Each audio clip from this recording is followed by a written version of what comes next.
My friend and neighbor Richard was starting a series of online meetings at his office on the southeast edge of Beirut when all hell suddenly broke loose. He spent the next 3 hours sheltering on the ground floor as the sounds of war raged around the building, triggering a rush of traumatic memories for someone who had lived through 15 years of civil conflict from 1975 on. All the memories of the Civil War flashed back into my mind, he said. It was very intense, feelings of anger, of fear, of anxiety, especially about my children. I felt that they will be living what I lived during the Civil War. When Richard later arrived home safely, he suddenly burst into tears. I don't know why, and the next day I was not able to function at all. It seems the war trauma came back to me again. I didn't want this to happen to me and my children.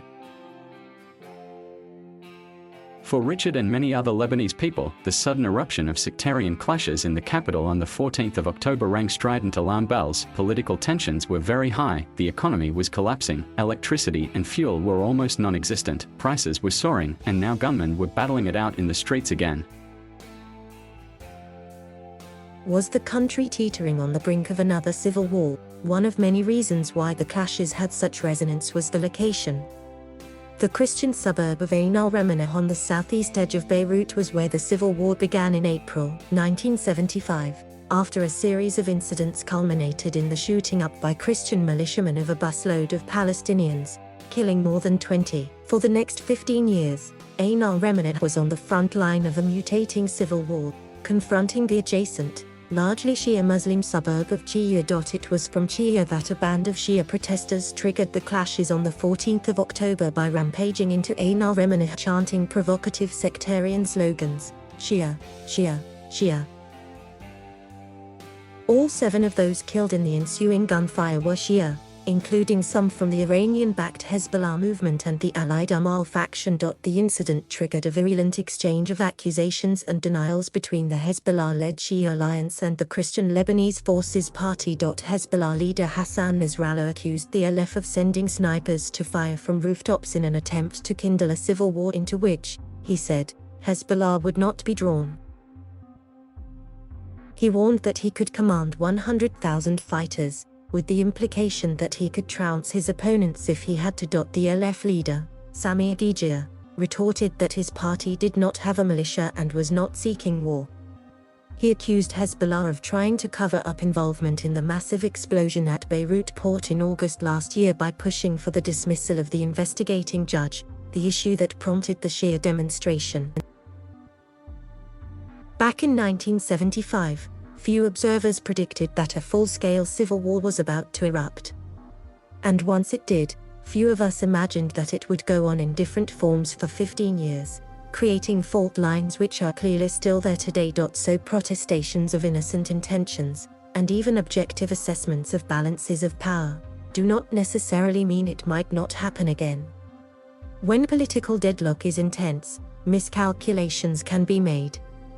Once blood is shed, conflict can take on a life of its own, especially in a situation of sectarian animosity. Political confrontation and polarization are already there. During the Ain al-Remanah clashes, Sunnis in nearby areas, and Christians in East Beirut's Ashrafi district, were on alert, fearing another 7th of May, the day in 2008 when Hezbollah fighters invaded West Beirut to crush Sunni and Druze opponents. If the clashes had involved Sunnis rather than Christians, trouble would have erupted all over the country within an hour, said a well-placed Sunni military source, indicating that Sunnis are nursing a virulent grudge against Hezbollah. People have had it up to their necks, and a clash with Hezbollah would have been the last straw. I don't see a civil war tomorrow morning. It will take time, but it will erupt with time, said a veteran politician. There will be more incidents. This is how it started in 1975. How can you stop it? There was a geopolitical engine driving the conflict in 1975, and there is another one now. Then, the right-wing Christian factions were set on destroying the power of the Palestine Liberation Organization and the state within a state it had established. They were unable to do so on their own, so they drew in first Syria and then Israel to help, culminating in the 1982 Israeli invasion which drove out Yasser Arafat and the PLO. Now the LF are facing another state within the state, this time run by Hezbollah. It was the only faction allowed to retain arms after the Taif peace agreement of 1989, which brought a halt to the civil war, because of its role as a defender of Lebanon against Israel. Since then it has built up a formidable and secretive military capability, reckoned to be much stronger than the Lebanese army, as well as a big network of social services, hospitals and other structures. The difference with the PLO is that Hezbollah is Lebanese. But its affiliation with Iran, it is widely seen as an Iranian proxy, lends a strong geopolitical dimension to any potential conflict. The Iranians and Americans are fighting one another in Lebanon, and in Iraq, and in Yemen, said a political source. You have to see the big picture. While Hezbollah is deeply engaged with Iran, there is a widely held if undocumented belief that the LF leader Sami Ghijia is receiving substantial funding from Iran's regional rival, Saudi Arabia. One factor arguing against a major flare-up is the obvious imbalance of power, underlined by Hassan Nasrallah's unneeded reminder to Sami Ghijia that he could marshal 100,000 fighters. Everybody knows that Hezbollah could fight its way into every corner of the country in a matter of days. But that would be to embroil the movement in a running domestic war without end, one that would see it facing not only Sami Ghijia's LF, but also the Sunnis and perhaps the Druze.